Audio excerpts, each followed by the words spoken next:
নমস্কার, বিবেকানন্দ যুবভারতী ক্রীড়াঙ্গন থেকে আপনাদের সবাইকে গোল টেবিল ফুটবলের যে বৈঠকি আলোচনা, যেটা কিনা আমরা মাঠ থেকে করছি বেশ কিছুদিন ধরে, সেখানে সবাইকে স্বাগত জানাচ্ছি।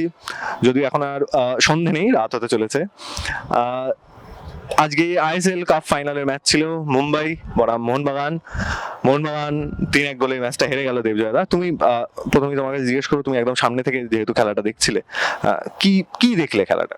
প্রথমে তো কংগ্রেচুলেশনস মুম্বাই সিটি এফসিকে, দারুণ খেলেছে। ফাইনালে টোটাল ডমিনেশন মোহনবাগানের কাছে। মুম্বাই সিটি এফসির খেলার আমার মনে হয় না কোনো আনসার ছিল। প্রথম হাফে মুম্বাই সিটি এফসি একাধিক গোলের সুযোগ পেয়েছে। খেলাটা মুম্বাই সিটি এফসি পুরোটাই মোহনবাগানের হাফেই খেলছিল।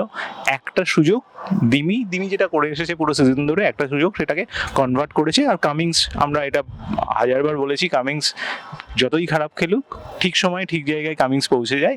সেখানে খুব খারাপ খেলা সত্ত্বেও মোহনবাগান 1-0 গোলে ফার্স্ট হাফে এগিয়ে ছিল, যেটা সারপ্রাইজিং। কিন্তু তারপরেও সেকেন্ড হাফে আমি খুব একটা কিছু চেঞ্জ দেখলাম না খেলা। সেই মুম্বাই সিটি ডমিনেট করলো এবং বাকি খেলাটা আমি একদমই যেটা জানতে চাই তোমার কাছে দেবজয়দা, খেলার একদম শুরুর মোমেন্ট থেকে মুম্বাই সিটিকে আমরা দেখলাম যে ডমিনেট করছে, সেটা গোটা ম্যাচ জুড়ে চললো, 90 মিনিট ধরে চললো, আটার ডমিনেশন। এটা কিন্তু অন্যান্য যে মোহনবাগান বনাম মুম্বাইয়ের ম্যাচ, সেই ম্যাচে কিন্তু এই ফলাফল আমরা দেখতে পাইনি। মানে এই ধরনের মুম্বাইয়ের খেলা আমরা দেখিনি। আজকে স্পেশালি কি চেঞ্জ হলো বলে তোমার মনে হয়? পিটার ক্র্যাটকি, আমরা আলোচনা করছিলাম আমাদের গত পডকাস্টে যে পিটার ক্র্যাটকি নিশ্চয়ই কিছু একটা তুরুপের তাজ থাকবে। তোমার কি মনে হয় যে পিটার ক্র্যাটকি কি করলো? তুমি যদি ফার্স্ট হাফের খেলা দেখো, ফার্স্ট হাফে 30 মিনিট ওরা 4-2-4 খেলেছে। দুজন মিডফিল্ডে আপুইয়া নগুয়েরাকে আটকানো যাচ্ছিল না। আপুইয়া সিডিএম খেলেছে, নগুয়েরা সিডিএম খেলেনি, যেটা রাহুল বেগে কিন্তু প্রেস কনফারেন্সে বলেছিল। নগুয়েরা অসাধারণ বল কন্ট্রোল, নগুয়েরাকে নিয়ে আমরা আগের পডকাস্টেও আলোচনা করেছি। আর ওপরে 4 জন, বিক্রম প্রতাপ সিং এর স্পিডের সাথে ম্যাচ করতে পারছিল না। এখানে চাংতেকে সুভাশিস তুমি বলতে পারো আটকেছে, কিন্তু সুভাশিস আটকানোর পরে তারপরে বল কিন্তু মাঝমাঠ পেরোচ্ছিল না। সেই বলগুলো প্রত্যেকটা সেকেন্ড বল উইন করেছে মুম্বাই সিটি এফসি পুরো ম্যাচ ধরে, শুধু ফার্স্ট হাফে না। এই 4-2-4 খেলছে একটা টিম যখন, তখন অপোজিশনের যে কাউন্টার অ্যাটাক, যে ধরনের কাউন্টার অ্যাটাক খেলা আমরা দেখতে অভ্যস্ত, যে কোনো বড় টিমের কাউন্টার অ্যাটাকের কোনো চেষ্টা দেখলাম না। সেটার মূলত একটাই কারণ হচ্ছে মনবীর আজকে একদম অফ। কারণ কোলাসোর দিকে কিন্তু একটা বল গেছে, কোলাসো সেইটা থেকে চান্স ক্রিয়েট করেছে। আরও একটা ইজিয়ার একটা চান্স ছিল যেটা হয়তো আরও বেটার করতে পারতো, কিন্তু ফার্স্ট হাফে কোলাসোর দিকে বল গেছে, সেটা মনে হয়েছে কিছু একটা হবে। মনবীরের দিক থেকে অফ, সেটা হয়তো মনবীর কাল পরশু প্র্যাকটিস করেনি, ইনজিওর ছিল, সেই কারণে হতে পারে। কিন্তু একটা সাইড অফ হয়ে গেলে কাউন্টার অ্যাটাক খেলাটা হয় না। আর মুম্বাই কিন্তু ওভারলোড করছিল উল্টো দিকেই, যাতে খেলাটা না কোলাসোর দিকে যায়, সেই চেষ্টাটাই মুম্বাইয়ের ছিল এবং সেটা ওরা সাকসেসফুলি করতে পেরেছে। আর ডিজার্ভিং উইনার। একদমই তাই। মুম্বাই সিটি যে ফুটবল খেলাটা খেলেছে, আমার মনে হয় আইএসএল সিজনের সব থেকে দৃষ্টিনন্দন ফুটবল খেলাটা বোধহয় আজকে আমরা দেখলাম মুম্বাই সিটি মোহনবাগান ম্যাচে। এবং এরকম একটা হাই প্রেশার হাই ভোল্টেজ ম্যাচে মুম্বাই যে নিজেদের খেলার যে গতি প্রকৃতি, খেলার যে স্টাইল, সেটা থেকে কিন্তু মুখ ফেরালো না। এটা কিন্তু একটা বড় ক্রেডিট দিতেই হবে প্লেয়ারদের এবং অবশ্যই কোচকে। আমি তোমাকে জানতে চাইছি দেবজয়দা, প্রথম অর্ধের শেষে মোহনবাগান একটা গোল নিয়ে ওরা হাফ টাইমে গেল, ড্রেসিং রুমে ফিরে গেল, কিন্তু তারপরে ফিরে এসে এবার মনে হচ্ছিল যে মোমেন্টামটা হয়তো শিফট করে গেছে। সেখানে ফিরে এসে কিন্তু দেখা গেল যে না, মোমেন্টামটা মোহনবাগান নিজের হাতে তুলতেই পারলো না। এখানে তোমার কি মনে হয় যে হাবাসের কি কোথাও সাবস্টিটিউশনে বা অরিজিনাল টিম সিলেকশনে কিছু ভুল হয়ে গেল?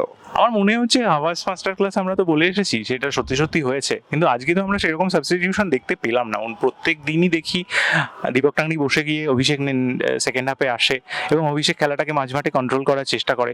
জনি কাউকো 70 মিনিটের পরে আজকে দেখা যাচ্ছিল না। জনি কাউকো একেবারে, যেটা এটা সবাই জানি আমরা, আজকে জনি কাউকো, অন্যদিন জনি কাউকো দাঁড়িয়ে খেলে ব্যাপারটাকে চেষ্টা করে নিজের ফুটবল সেন্স দিয়ে, নিজের বুদ্ধিমত্তা দিয়ে খেলাটাকে বের করা। কিন্তু আজকে জনি কাউকোকে মোহনবাগানের প্রত্যেকটা টিমের তুমি যদি দেখো 90 মিনিটে ছাংতে বলটাকে যেভাবে প্রেস করছে, বিক্রম প্রতাপ সিং যেভাবে রান নিচ্ছে, বিপিন নামার পরে তো মানে ধরা যাচ্ছিল না। ছাংতে যখন মাঝখানে চলে এলো, দুটো উইংয়ে ওরকম দুটো স্পিডই মাঝখানে ছাংতে খেলছে, মানে নগুয়েরা যখন ইনজিওর্ড হয়ে চলে গেল তখন মনে হচ্ছিল হয়তো এবার মোহনবাগান মাঝমাঠটাকে দখল করার চেষ্টা করবে, তখনও কিন্তু মোহনবাগান পারলো না। মোহনবাগানের মাঝমাঠের আমার কিন্তু আমরা এই পডকাস্টে তোমার সাথে আমি আগেই আলোচনা করেছি যে মোহনবাগানের বেঞ্চ কিন্তু মুম্বাইয়ের থেকে একটু কমজোরি, সেইটা আমার মনে হয় প্রথমত মোহনবাগানকে ভোগালো। আর দ্বিতীয়ত আমার নিজের যেটা মনে হচ্ছে যে মোহনবাগানের প্লেয়ারদের মধ্যে কোথাও কি তোমার মনে হলো যে একটু কমপ্লেসেন্সি চলে এসছে, একটা আত্মসন্তুষ্টির যে লিগ জিতে গেছি,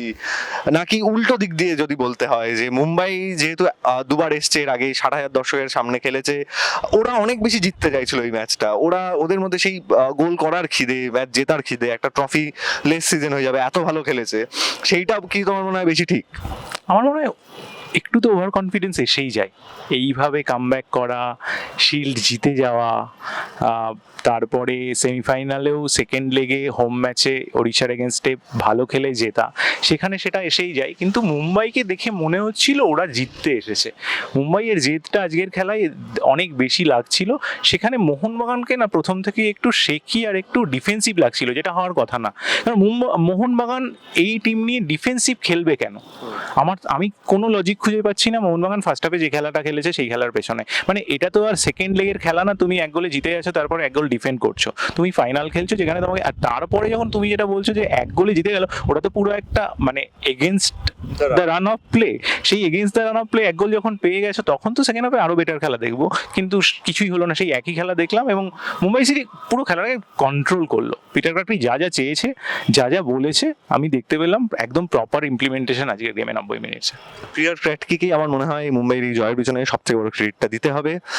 মোহনবাগান একদম শেষ হার্ডেলে এসে পারলো না সেই হার্ডেলটা টপকাতে, কিছু ব্যাপার না, খেলা এরকম হারজিত হতেই থাকে। তারা পরপর 2 বছর আইএসএল কাপ ফাইনাল খেলছে, লিগ শিল্ড জিতেছে বছর।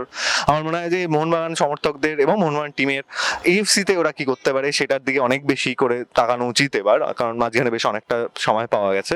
আমি দেবজয়দা তোমার কাছে আসবো যে আজকে কিন্তু বেশ কয়েকটা ইন্ডিভিজুয়াল অ্যাওয়ার্ডস আমরা দেখতে পেলাম, যেরকম আমি তোমায় জানতে চাইবো তুমি এর মধ্যে সবকটার সাথে কি সহমত? যেরকম goalkeeper of the tournament football আছেন পা, এখানে ফুরবার কাই একেবারেই মানে সেম সিজন গেছে।